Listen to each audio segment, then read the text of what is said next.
Okie dokie. Hey, hi, hello, welcome back. Alexandrian Codex. It's been a hot minute. It's been a hot fucking minute since I've streamed or recorded anything on Twitch or YouTube. I've been active ish on TikTok, but that's a very different content format.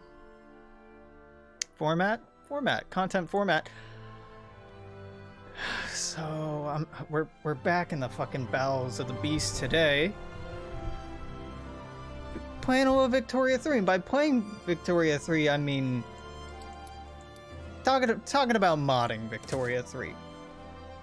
So Victoria 3, in its development, had some really interesting notions for what the borders should look like for North America. Here's an old design doc for this project I'm working on.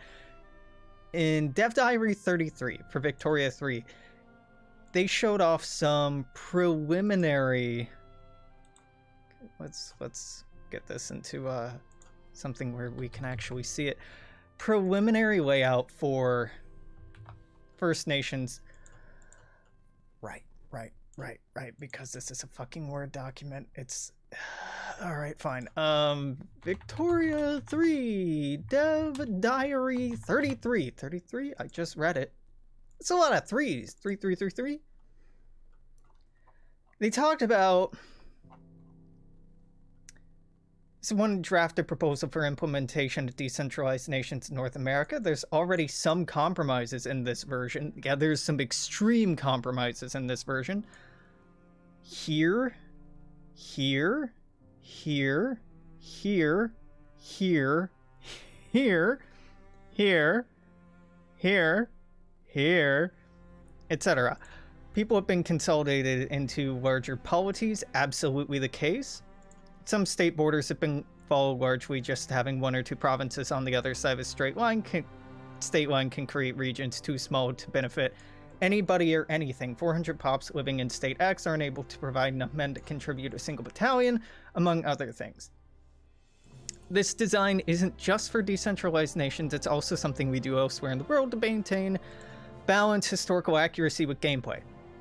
This is what they were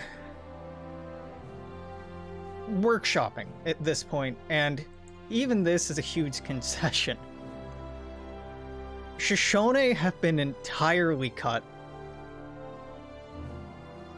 This has been cut. This has been cut down. This has been cut down a little, but not much. This has been cut down. This has been massively cut down. This has been cut down. This has been cut down. Pueblo don't exist at all. The Council of Three Fires don't exist at all. This is what we have now. And I hate it. Even with these considerations, we still prefer the modified version of the proposal. It did more to preserve the borders of the larger imperial borders. We don't want too many avenues for United States to colonize its way into North American or historical Canadian territories. This is such a weird thing for them to be asserting when time and time again the Victoria 3 devs have talked about, we don't want to railroad through events. We want it to be a sandbox, but we don't want to railroad or force historical outcomes. And yet they do shit like this. Let me be expressly clear. The United States did not have cities, towns, villages, forts, any existing infrastructure past like this line very roughly in 1836. 1840s you start getting into here, 1850s you start getting into here, but it is a slow, gradual process. The same thing in Canada. You have Upper Canada here. All of this wasn't conceded to Canada until the fucking Robinson treaties, I think they were called, in 1850. So the borders that they're talking about, oh, this is a concession, you know, they're already a drastic exaggeration of what the borders should be. Well, what the borders realistically were. So I hate that shit. I really want to love Victoria 3. I really want to get into it as much as I love Victoria 2, but honestly, it hasn't taken. I expected to be modding this from day one. I played day one and then didn't play again for a long time. I don't think the game is good right now. I think it's still fundamentally broken in some significant ways, like armies not being able to reach a front even if you're in North America. The pathfinding sometimes just is broken. The peace system and war exhaustion system is bad. I think the war system is way too fast, way too attrition heavy, doesn't have enough room for player input. I think it's not fun. I was hopeful about it because I wanted war de-emphasized. I thought that would be a cool design prospect. It's not good. It's really not that enjoyable. It's really opaque and doesn't make it clear what all the moving parts are, and is really punishing. Having the colonization system that Victoria 3 has is weird. It's better in some ways than Victoria 2, but it's still very weird. The colonial wars, how if you're the United States and you're at war with if there's a colonial war with the Sioux, suddenly you stop colonizing everywhere in North America while that war is ongoing. Which historically is not how that worked at all. Colonialization would just keep going on, and these would be protracted, long conflicts fighting settlers, colonialism, and American genocide of indigenous peoples over the course of decades and centuries. So having that be like a gradual or constant state of conflict makes a lot of sense. The model used in-game doesn't make sense. Like, colonial wars in Africa didn't really feel that way. Colonial wars in Asia didn't feel that way. So it felt bad. The inclusion of Indian territory feels funky too. Indian territory technically existed in 1834, I think was its inception, but in 1834, Indian territory referred to any unincorporated territory of the United States west of the Mississippi. So all of this, Indian territory on old maps. It wasn't like a de facto state, it was just the title of a region. So having it be a playable nation is a weird fucking move. I get how it's kind of fun, but it's not anywhere near historically realistic. So they might get cut. I fucked with some borders. And let me fucking tell you, border assignments in Victoria 3 suck. Coding this sucks. It is slow and boring, and so the colonization system, because it ticks one little area at a time, if you look at the screen, we have state ID 50, that's just Missouri. County ID, country ID, that's saying the Pawnee control this. Province ID is what we're looking at. Province index, I don't even know where that's referenced, but province ID. You can look, as I'm moving the mouse here in this tiny area, there are three provinces in this tiny area. Now, technically, as far as the game is concerned, there is no difference between having one province in a state and having the entire state. Population, the important thing, is divvied up, assigned to the state. It is not dependent on percentage of state controlled. It's assigned to nation per state. So coding that has been a little weird. Shit, just a little weird. Here, let's take a look at this. What do I want to... History, pops, North America, history, countries. No, that's pretty straightforward. History, states. What I'm initially doing here from the outset, not difficult, just tedious, just super fucking tedious. It's just reassigning borders and reassigning the populations within those borders. The population numbers, I haven't crunched. Victoria 3's overall population for the US and populations for First Nations. Honestly, that's gonna be like a second part of the project. First part of the project is just adding in more First Nations, like I've done here, giving them proper territory, sorting out the borders, and then moving on. I'm going to use a lot of the maps and planning I had for the Victoria 2 mod to inform this. I've spent the better part of November rereading through maps from the 19th century in North America, looking at maps published and purported and backed by First Nations and Indigenous peoples here in the United States, comparing those two. If there's any contradiction, I'm going to take the word of the colonized populace over the colonizer when it comes to what the borders of the US and Canada looked like at this time. Because it just... there's no reason not to.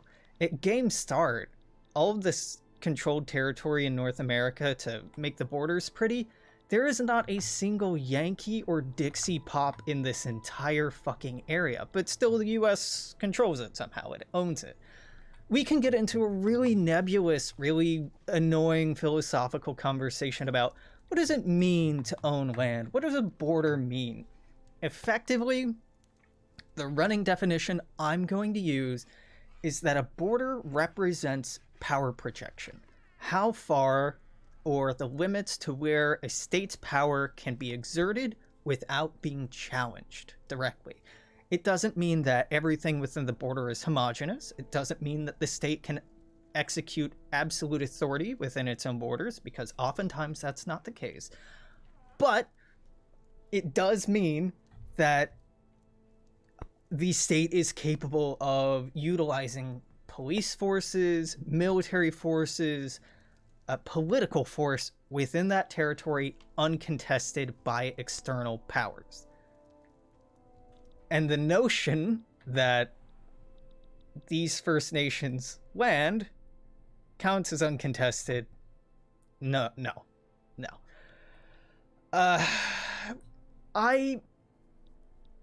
I've stopped development here to sit and talk about this because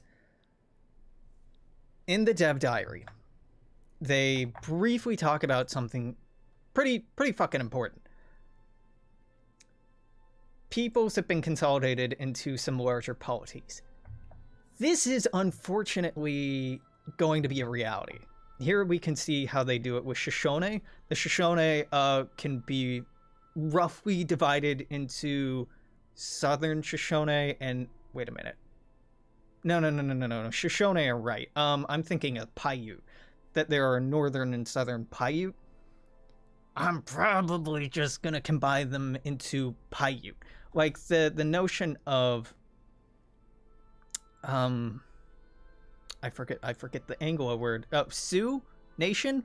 This is an alliance of nations. This is not a thing. Just like this is an alliance of nations, this is an alliance of nations. And is it realistic to portray an alliance of nations as one nation? Not really. Did they have a singular head of state?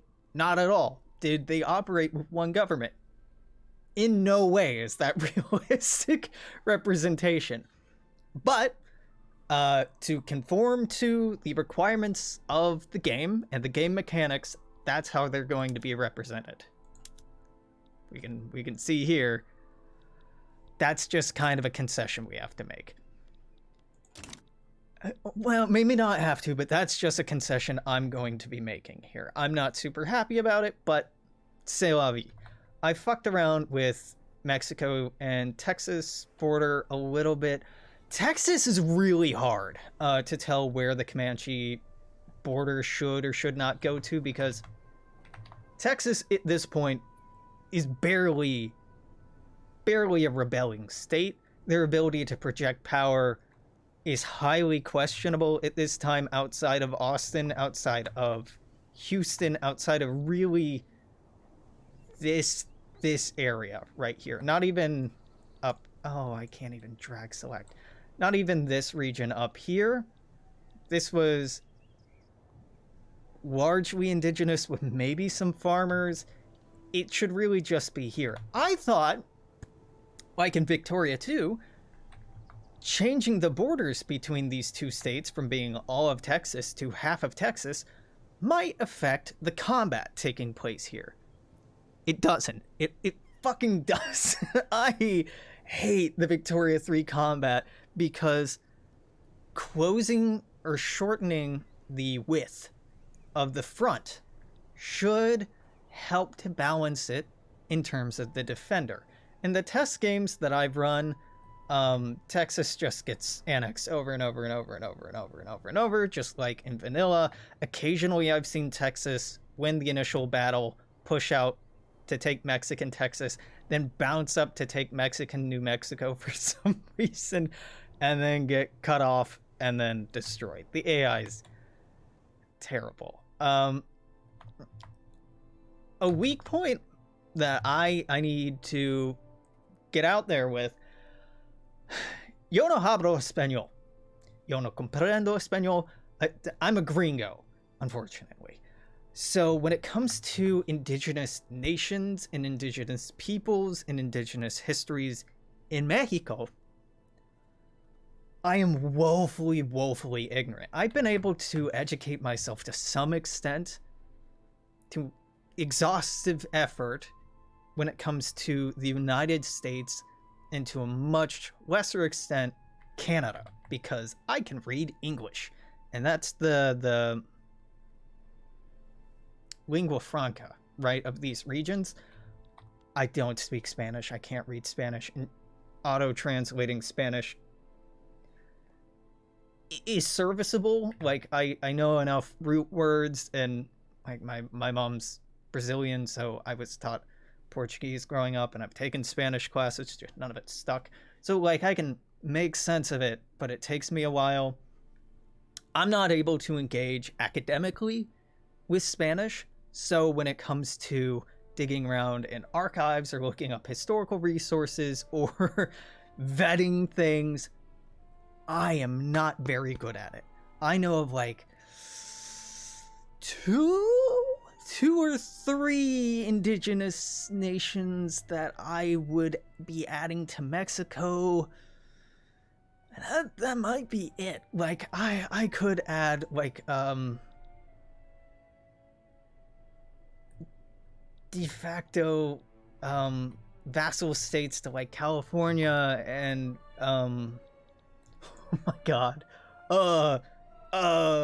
like Mayan areas down here, but I don't know. I don't have a clear plan for Mexico. If we want to talk loosely about plans, we can. I don't remember where my Victoria 3 mock-up is. Let's see, Victoria 2. This is ye olde Victoria 2 map. This is still mostly right. This had to conform to the god-awful borders in Victoria 2, and this is even improved. This is in the historical improvement project? I think this is HIP? HIP? I don't remember. But this is ballpark what we're looking at. Victoria 2 and Victoria 3 are similar enough when it comes to pop mechanics that if a population is less than 1,000 pops, which actually represents 1,000 people in Victoria 3, whereas 1,000 pops in Victoria 2 represented 4,000 people, or maybe the Victoria 3 conversion is still the same. I don't know. I haven't gotten that far yet, because that's a whole lot of math, and I can do it pretty easily, but I haven't gotten that far. Depending on the math conversions of pops from game to game, population 2 pop, this may be how the map ends up looking approximately. We have Coast Salish, we have, oh god, Spokane, Yakima, I don't remember, Paiute, Shoshone, Nez Perce, which were already in the game, Bitterroot, but they have a different name I can't remember, Aberskoa, Crow, Absaroka, yeah, Blackfoot, or Nitsatapi. Gonna butcher things, and I'm sorry. This is Iron Confederacy, and really the extent of the Iron Confederacy, this is really stretching it, but it is sure as hell more under indigenous control than it is the Hudson Bay Company. The Hudson Bay Company in the 1830s could, like, show on a map, like, oh, according to Crown law, we control all of this. But in actuality, they did not. They had a tiny series of, like, fur trading outposts that they'd move furs to a few tiny ports, and I mean tiny ports, then send that over to Europe. The Hudson Bay Company's control of what's now modern-day Canadian territories was purely political and purely theoretical when it came to the real management of that land, the real execution of the management of populations within those territories. That was almost entirely indigenous.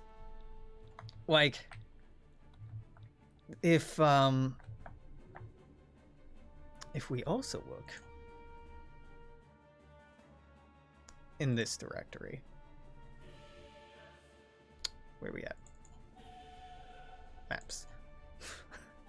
If we look by year here, and again, this is the Victoria 2 map, this shows in Canada and the United States by year, and this looks god-awful because it's a reference document for me. It doesn't need to look good. 1830s, this is roughly what the United States controls. In the 1840s, you get the Mexican-controlled territories down here. 1850s, you start seeing the movement westward, get some movements up here, and now there are some initial settlements in the 1840s in here, but the formalized treaties with the nations, with the indigenous nations of these regions, was not made until the 1850s. And frankly, fuck Manifest Destiny. If there's not a document from the people in the area saying, we cede this territory, or if there's not a documented war or threshold wherein the colonizer population exceeds that of the indigenous people, I don't consider the territory exchanged. Because it's just wildly Eurocentric, wildly Anglocentric to be like, well, there's 3 white families in Oregon now. Guess it's part of the Union. Are you fucking kidding me? No, it's like saying that because there's some Israeli settlers in Palestine that it's now part of Israel. For example, just to make a totally uncontroversial statement, we can talk about the same kind of dating when it gets into Canada. This gets into really weird territory, though, because in-game, we have the Hudson Bay Company, which, by my map, controls some tiny stuff through here, but that's really about it. The Columbia District, not a thing. Not a thing in the 1830s. Not a thing. This exists purely for mechanical reasons.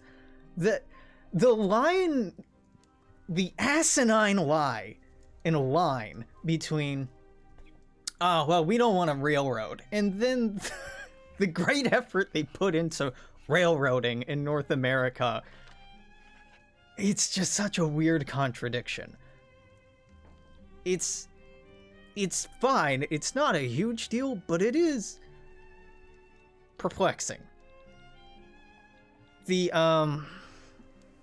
A phenomenal resource when talking about these borders has been, as I've been going back through it, has been the fucking Library of Congress. Particularly this series, the 18th annual report of the Bureau of American Ethnology to the Secretary of the Smithsonian Institution, 1896 to 1897. Why 1896 to 1897? It's still within this historical period, and I couldn't find an earlier version of the document that covered all the states and territories I wanted covered. This document pairs with these images, so we can go and look at, I don't know, Iowa. Let's look at Iowa. That's a great example of a state that has fundamentally changed, right? We can remember that Iowa, in vanilla, is all USA. If we pull up this document, we can see Iowa has a bunch of numbers on it, divvied up into different areas. 151, 226, 120. What do these mean? Well, then we go to the fucking reference document, the 307-page reference document detailing hundreds, not thousands, but high hundreds, like 800s, of treaties with indigenous nations and indigenous peoples and exchanges of territories and territorial concessions. And we can see the formal date of the acquisition of that territory. So in 1836, according to Paradox and their simplification, all of Iowa is part of the US of A. Again, let's look at 151 is one of the lower numbers we'll see here. This is kind of a pain to search because you can't just like Control F 151. I mean, you could, it just won't get you very far. Where are we at here? This is 313. Okay, I way overshot. Way overshot. Not yet. 221. We're getting there. We're getting there. We're getting there. We're getting there. I'm just imagining the agony of doing this if I had the paper document in front of me. God knows I'd do it. 151 will be right here. This tract was surveyed by James Craig under instructions dated June 2nd of 1835, and the map thereof, numbered 160, will be found on file of Indian Affairs. So this is saying the territory designated 151 in Minnesota, Missouri, and Iowa was surveyed in 1835. It does not mean it was annexed in 1835, it means surveyed. The United States laid claim to this territory at this time, as it was part of the Louisiana Purchase, but there is no corresponding treaty at this time. So then American settlements over here in 175 existed at this time. We can scroll back out to 100. 175 should be like a few pages later. A few pages later. 175. This tract was surveyed by Charles de Ward, October 1835. Secession was required of the Sauk and Fox as indemnity for the expenses of the Black Hawk War. Now, the Black Hawk War is, oh god, like 20-ish years over at this point? I don't remember. The initial Black Hawk War, not the second Black Hawk War. The second Black Hawk War doesn't happen for about 30 years in game. The initial Black Hawk War was like 3.5, 4 years ago on Game Start. It was April to the end of August, 1832. And so this is roughly the land that was ceded in 1804. Do you have a second map? It'd be real cool if you had a second map. It'd be real neat. No, okay. So anything along the Mississippi River, we can go and look at when exactly it was conceded. So, going back over here, at this time, this part of Iowa, roughly, right? Roughly. It's really hard to do a one-to-one. This was American. So all the Yankees yeeted into this part of the state. The rest of this, as a placeholder, has been assigned to the Great Sioux Nation. Was it only the Sioux here? Were it only the constituent members of the Sioux? No. No. There are so many. There are dozens and dozens, hundreds of nations that could sort of be included. When the scale of this map is that this small of an area could be divisible into 3 differently controlled territories, I could arguably go in and add every single First Nation. However, if they have a population in-game less than 1,000 pops, or if they have a territory that's small enough, i.e. like only 1 or even like under 20 of these little provinces, functionally in-game they might as well not exist because they will be blown over so quickly by the colonization mechanics. They won't be able to raise an army. They won't be able to revolt after being colonized. They won't be very mechanically effective. Now, there is an argument for that being somewhat historically accurate. Maybe. But at least initially, for simplicity's sake, we're going to be painting with a broad brush with bigger, chunkier, maybe less realistic states like the ones that Paradox included. Like, the Ute were not a singular nation. They were nations that shared alliances and linguistic and cultural similarities, but there were a lot of differences between them. Just like you can see, like Apache. This is Western and Northern Apache, I think, but then we also have like Eastern and Southern Apache, which are in Mexico and Texas at this time. Less numerous, but much more politically impactful, particularly in the 1830s, particularly when it came to Mexico's ability to exert and project power in the American Southwest, modern American Southwest, than the Mexican Northeast. But because they don't have a lot of pops, it doesn't make as much sense to include them, so there's a balance and there's a threshold, and I have to come up with a rule set. And I'm thinking it's going to be around 1,000 pops is going to be the rule of what can and cannot be included. But even 1,000 is pretty insubstantial because if you convert all of those to soldiers, then you have no economy. But we gotta do the best we can with what we got, right? So that's broadly what I've been working on. Broadly? I don't think there's too much more to get into. As far as railroading goes, I will probably, this is like step 4 of the project, right? Step 1 is fix the fucking borders. Step 2, add more indigenous nations to help fill in the borders. And we're basically at step 2 right now.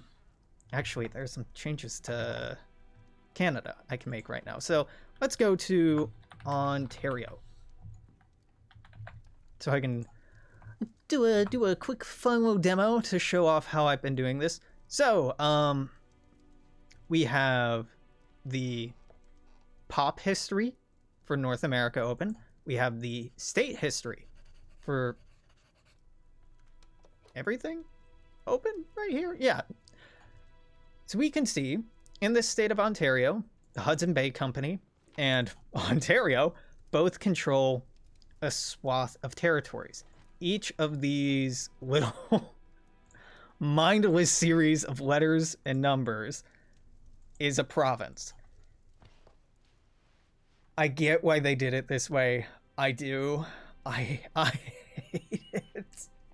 Victoria, too, you had named provinces. So it was typically named after like a village or a town or a county in that province, and it was a lot easier to like do a one-to-one going through the code. Like, oh, okay, like Seattle in the state Washington, I got a pretty good idea where that is. X2 capital E016E in Ontario. I don't know what the fuck that means. So a lot of reassigning these territories is 10 times, 20 times slower than it was in Victoria 2, because I have to go in and be like, well, okay, so like the border of the Robinson Treaty in like 1850 is like about here-ish. So okay, what's something in here? X 65 F177. All right, let's tab back up. I have multiple monitors. I'm just doing it on the one monitor so I can show it all. I'll have off on another monitor, be like, okay, let's find that one, and then transfer it from, say, Create State Controller Ontario to Country TFC, Free Fires Council. I'm pretty sure this is the segment I want to switch. We're going to find out if I fuck this up. If I do, it'll be fine. And then we go into the pops. You don't actually have to assign populations. Population, if weirdly enough, if you create an area with no pops in it, the country's gonna have some problems mechanically, but the game won't crash. So like you do sort of need them, but not for painting, not for map testing. So I'm gonna exit the game, reload the game, because I've just saved those files and it will not reload the map or reload the files, the mod files, until we exit and reload it. But because we previously launched Victoria 3, it should be a hell of a lot faster. Or not, because I shouldn't jinx it by saying it's going to be faster this time because it's not the first boot up. We'll find out. When will this be available? Maybe the end of the year. Maybe the end of December. That's only about 30 days. I'd really like to get an initial version out there sooner. But we'll see how feasible that is. Not very. If I'm being honest, it's probably not happening because I have other priorities and I'm really just doing this in free fun time for myself. Any day now. Any day now. There we go. So, oh, thank God I clicked the right one. You can see the numbers I've switched over. It has swapped all this over, and because I did it right, bam, boom, there's the populace. What I haven't fucked with is buildings. There are no buildings here. There are some buildings here. You'll see buildings here in North America, controlled by the US, but also... Oh, no, it didn't transfer over? Yeah, they just stay with the nation, I think. Building history is a separate file, which honestly I haven't fucked with, because it's exhausting and not super necessary.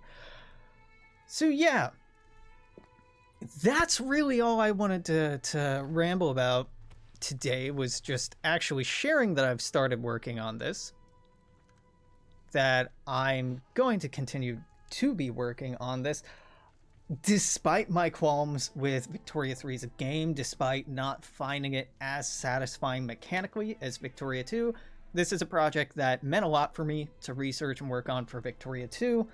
It is something that I find meaningful and important when it comes to representation, both in a progressive way, but also in just a historically accurate way. There are a lot of Paradox fans who love to talk about, they love history, they're history nerds, they want to get into history, or they just love studying it, and yet they'll play simulators that are wildly ahistorical, wildly Eurocentric, wildly dismissive, and practice active erasure of peoples and nations in the interests of game design and game balance and simplicity of game mechanics, which is disappointing, understandable to a certain extent, but frankly really disappointing. So what if this fucks with gameplay in a way that's not satisfying? What if? Too fucking bad. What if this ends up slowing down mechanics or making North American borders weird? What if? North American borders were weird. There were 3 to 5 treaties between the United Kingdom and the United States between 1830 and like 1880, finalizing the borders here especially, and also here. Adding in an event that tweaks the borders, it's not that hard. It's not the end of the world. It's really easy to do. So if you want your pretty modern day borders, I can code that. That's real fucking easy. That's a low priority for me, but I can do that. I would be thrilled to hear First Nations or peoples that warrant inclusion, why they warrant inclusion. You really don't have to make that strong of a case for me to at least research on my own and look into it.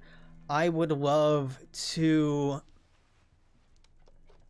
have any fucking resources, good academic resources when it comes to indigenous populations in Mexican North America from 1830 to 1850.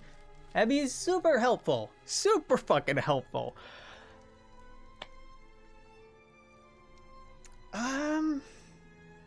I don't know. Other feedback, I'm open to it, but this is honestly, at the end of the day, an entirely selfish project that I'm doing primarily for myself. But get at me if you have something to say. I don't really have too much more to talk about, right? We've talked about the initial plans for Victoria 3's borders in North America, how they ended up, why they ended up that way, why I don't like it, what I would, oh, right, I close it, the borders that I'd prefer to get towards, my methodology for establishing those borders, the references for those methodologies. Yeah, and I've talked a reasonable amount about the gameplay mechanics and effect of this mod. We'll see. Hopefully by the end of, not November, well, I have a week. Hopefully by the end of November, I'll have the map done. Hopefully by the end of December, I'll have this in a place where there are accompanying events to actually, finish the borders or mimic or mime historical treaties or yada, yada, yada. That can't be that hard. That was really easy to do in Victoria 2. And the Clausewitz engine has changed significantly since then. Coding in Victoria 2 was a fucking headache. Everything was mean time to happen, and trying to do the math, I'm like, okay, well, if I want this to fire in April of 1846 and the mean time to happen needs to be da-da-da-da-da-da-da, it worked out, but it sucked. It should be easier here. I know what I'm doing. I don't have to do much research. I'm very open to new research and new information. If you're gonna get at me with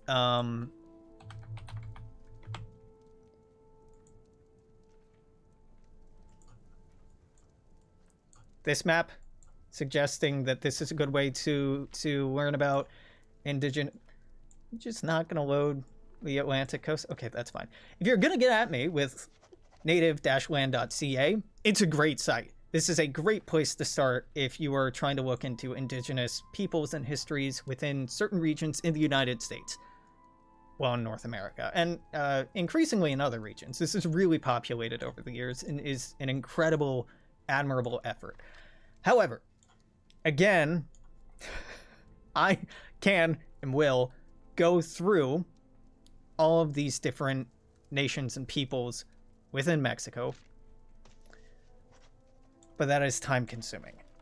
When I'll probably end up doing that again for the Pacific Coast here in the United States, because the map no longer requires that I push a bunch of shit together and simplify it to be like, yeah, here are coasts, Salish, and then Yakima, and then Spokane.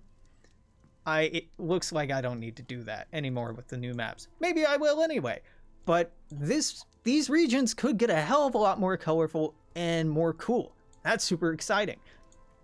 God, there's such an argument for going through and doing high detail work in creating a bunch of small nations, and I'm very open to that. But it really depends on the interest.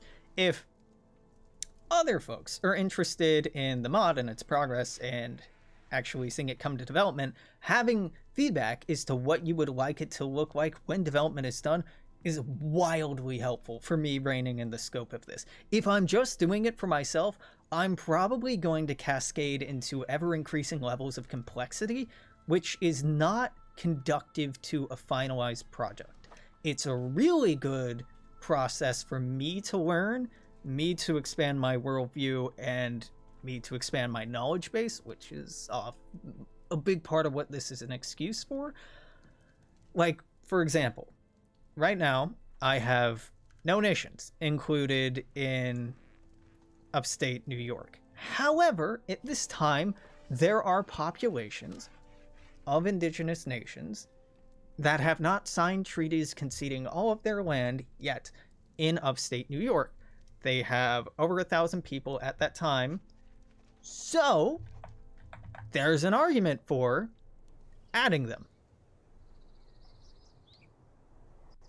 Again, mechanically, it wouldn't be super feasible for these to exist for very long, but it would help to at least add that as a visual component, add that as a thematic component, include that history, right, in this historical title. That's probably what I'll end up doing, but that pushes how long it'll take me to pump this out from, like, I can do it in a month, to I can do it in 3 months, maybe, if I keep at it. So we'll see. Obviously, feedback's super helpful, but I'm just talking in circles at this point. I really don't have too much more to go on. I'm not going to be streaming me playing this at least until development is done. And honestly, even after that, my interest in streaming and playing Victoria 3 is minimal. It's super minimal. The game's okay. It's fine. It's just not good right now. I am really sick of Paradox community at large. It's incredibly reactionary, xenophobic, by and large. It's a bunch of white dudes. It's so many white guys who think that they know history but have never studied it academically and can't tell a primary source from a secondary source and wouldn't know good critical consumption of media if it bit them in the ass. And engaging with that community is exhausting and depressing. And there are some cool folks out there. It's not all basic ass Eurocentric white dudes, but there are a lot of them. There's a lot of cool trans folk. There's a lot of cool people of other ethnicities and backgrounds and histories who have cultural lenses that are phenomenally valuable and are disappointingly consistently slept on and not incorporated with as much enthusiasm as they are warranted by Paradox and by the Paradox community. So I may stream other shit. I don't know. Baldur's Gate 3 is phenomenal, but I've played through it like 2 or 3 times and the internet has enough of that content. I have been wasting time with some other games, but I can't be fucked to care right now, TBH. If there's stuff you want me to stream, if there's stuff you want me to talk about, let me know. Some people have reached out talking about Oxygen Not Included. Probably gonna skip on that one. The game is fine. I played it years ago. I'm not itching to get into it. I am bitter and cynical, and honestly, I fucking love it. So thanks for checking this out.